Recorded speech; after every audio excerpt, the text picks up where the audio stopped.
क्या आपके साथ कभी ऐसा होता है कि जब भी आप शक्तिमान के टाइटल सॉन्ग को सुनते हो या चंद्रकांता के टाइटल ट्रैक को सुनते हो तो आप एकदम से अपने बचपन में चले जाते हैं। आपको उस समय के दोस्त, आपकी फैमिलीज और सारी चीज़ें याद आने लगती है। इतना पावरफुल होता है ये नॉस्टैल्जिया। तो चलिए आपको भी ले चलते हैं वापस इसी दुनिया में, जहां हम बात करेंगे अपने बचपन के टॉप 10 सुपर हीरोज़ या उससे सिमिलर टीवी शोज़ के बारे में, ऐसे शोज जिन्हें देखते हुए हमारा बचपन बीता। नमस्ते दोस्तों, मैं हूं गुलशन और आप देख रहे हैं कॉमिक्सोपीडिया। नहीं है राजा, नहीं है रानी, नहीं है राजा, नहीं है रानी, है ये अजब कहानी जी। जब जब पाप बढ़ेगा सुन लो आएगा एक junior G, junior G. Number 10, bongo.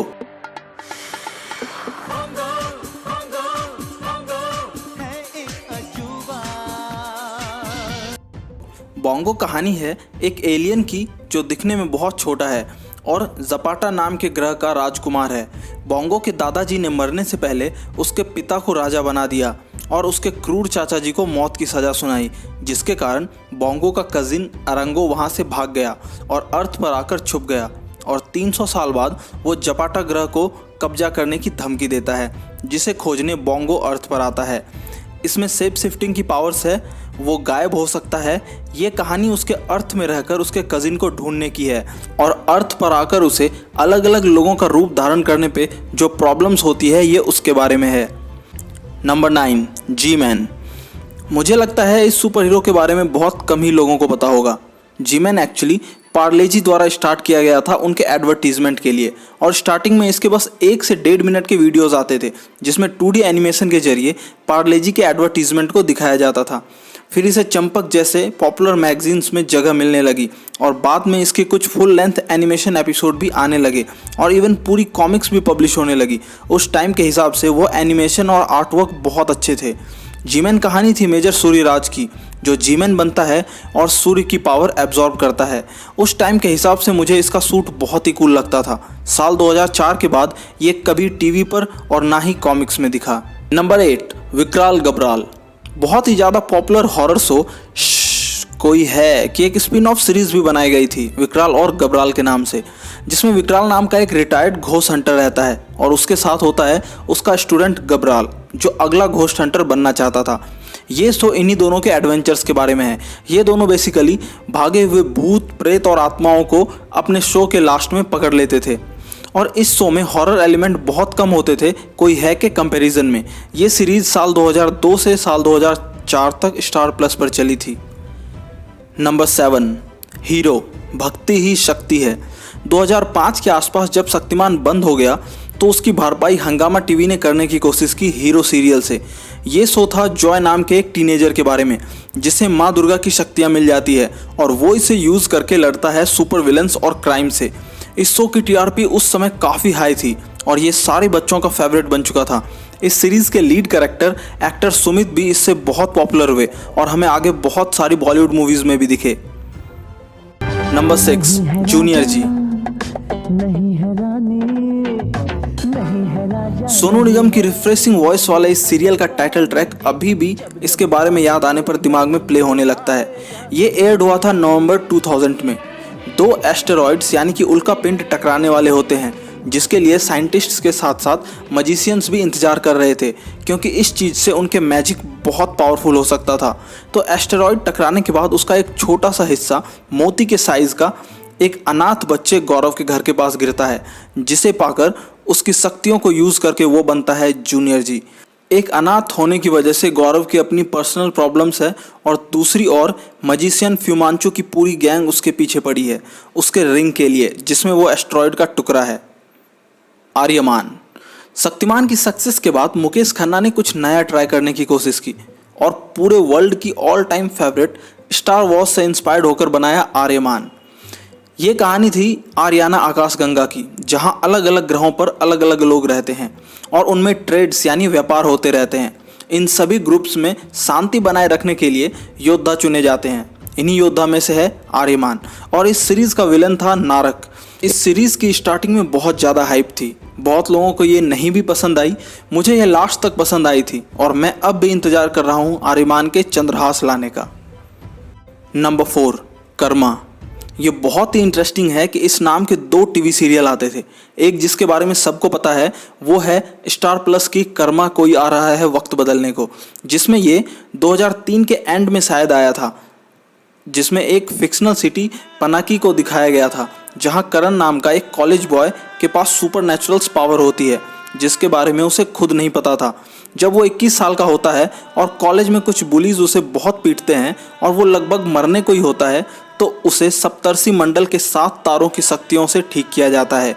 इसलिए उसके मास्क और कॉस्ट्यूम पर 7 स्टार्स दिखते हैं। कर्मा को अर्थ को बचाना है मायावी राक्षसों से, जिसमें सबसे बड़ा है मार्केस। ये पहला थ्रिलर सुपरनैचुरल सुपर हीरो था इंडिया का।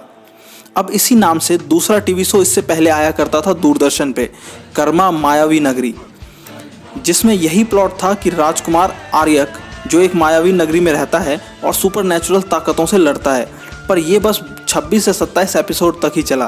क्या किसी को याद है? प्लीज़ कमेंट, और अगर इसका टाइटल ट्रैक कहीं मिलता हो तो ज़रूर बताओ। Number 3, Shakalaka boom boom. इसके नाम भर से सारी चीज़ें आपको याद आने लगी होंगी। इसके लिए हम 1 वीक तक का वेट करते थे और इस टीवी शो ने मर्चेंडाइज की होड़ लगा दी थी मार्केट में। ऑलमोस्ट सभी बच्चों के पास ये पेंसिल हुआ करती थी। ये कहानी थी संजू नाम के एक लड़के की, जिसे एक जादुई पेंसिल मिलती है जिससे वो कुछ भी ड्राइंग करे तो वो सच में आ जाता है। पर इंटरेस्टिंग बात यह है कि स्टार प्लस ने इस पॉपुलर शो को ईयर 2002 में स्टार्ट किया था, पर दूरदर्शन पर इससे पहले ईयर 2000 में 30 एपिसोड्स की ये सीरियल आ चुकी थी। किस किस को डीडी नेशनल वाला संजू याद है? Please comment.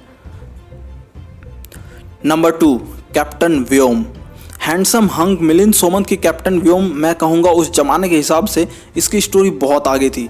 ये इंस्पायर्ड थी स्टार ट्रैक और स्टार वॉर्स से। साल 2220 एक उल्का पिंड जुपिटर के एक मून पर क्रैश हुआ है, जहां पर ब्रह्मांड के 7 सबसे खूंखार विलन्स कैद हैं। इस क्रैश की वजह से वो सब फरार हैं और विश्व प्रमुख यानी वर्ल्ड गवर्नमेंट चुनती है कैप्टन व्योम और उसकी टीम को इसके सॉल्यूशन के लिए। व्योम खुद को अनाथ समझता था क्योंकि उसे अपने पेरेंट्स के बारे में पता नहीं था। वो पला बढ़ा लद्दाख के एक मॉनेस्ट्री में, जहां उसने मेडिटेशन और योग करते हुए अपनी सुपर पावर्स हासिल की।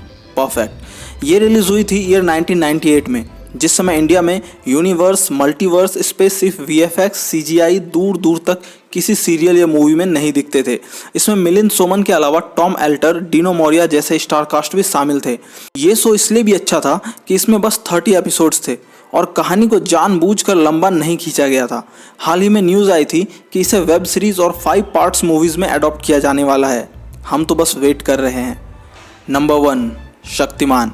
विदाउट एनी डाउट ये शो हम सब के बचपन का सबसे बड़ा हिस्सा रहा है। एक ऐसा सुपर हीरो जो फिट्स के ऊपर शॉर्ट्स नहीं पहनता और जिसकी पूरी पावर सी बेस्ड है मेडिटेशन के जरिए अपनी इच्छा शक्ति को बढ़ाने में और अपने बॉडी के सारे चक्र को एक्टिवेट करने में। इस शो की स्टोरी के बारे में मुझे बताने की कोई ज़रूरत नहीं। इस शो ने मुकेश खन्ना को सारे 90s और अर्ली 20s के बच्चों के दिलों में पहुंचा दिया। सुपर पावर्ड विलन्स, ग्रेट शैतान साइंटिस्ट डॉक्टर जैकॉल,